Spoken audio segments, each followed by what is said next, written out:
All right. I didn't remember doing this presentation, so the question is very funny. All right. What we want to do is with tarot and oracle cards, we connect to the person. We ask a question. So we ask a question to the cards. So we say, okay, well, the what is the generally before I start a reading, I would say, what is the reading in relation to? If they say it's a general reading, I would say, okay, well, my intention right now is that I want to find out information around this person's life, where things have been starting from, where it currently is, or where it's going to. You can use spreads like the Celtic cross spread, or you can use past, present, future, or external factors, personal factors and internal factors. So you can have these different types of arrangements of your cards, and you practice them up front beforehand and lay them out. Have a start to, if you do a lot of readings with these type of cards, then have some kind of structure behind it. The more structure you have, the less you have to kind of think things up and try and invent things in between.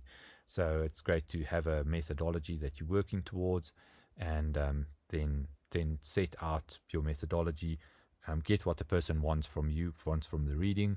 You ask the question to the cards. You draw the cards up. I find if I shuffle the cards, the other day I was doing a card reading, and these cards just kept on falling out, falling out, falling out. Obviously, they were all relevant, and then I pick those up and I basically say, well, these are your chance cards. These are cards that are relevant to you, and this is what it means. So in such a case, I find that this is very guided, and um, it's all relevant. So otherwise you have a way of shuffling, have a way of separating your cards that makes sense, and then put it together and then draw from the top, or draw from whichever way you want, or have people pick cards for themselves out of a spread and say, okay, we'll pick a card that really resonates with you, and then you can then interpret the card and the meaning of the card. Okay, so with the cards, there's quite a lot to cards. They've got numbering for the tarot. Oracle cards generally have a description. It's got a description. It's got some text to the description. It's got like some write up to it. It's got a picture on it, generally an image.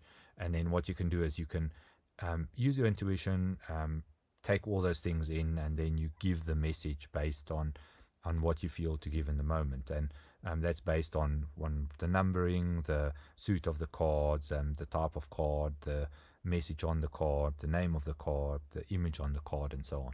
So you basically take all those things, put it together, and also um, start. You can get feedback, and then a lot of things start to mean something very specific, and you could have cards that are then coming up in certain cases, and you start to get more familiar with what means what to you. So for me, I find it's more malleable, and it's kind of more according to who's in front of me, that I get a message, and then I just give the message through as it comes to me. So I do have my system that I reference all the cards, and I do have some of the oracle cards that I use as well. So oracle cards I find are really nice. They're something that the person can take a photograph of and take home with them. So it's really about I would say something like what is an overall message that I can give the person right now, and then let them draw an oracle card. They can then take a picture, take it home with them, and then they can meditate over this, or have it that they can view it, or it can be something special that they can take away from the reading.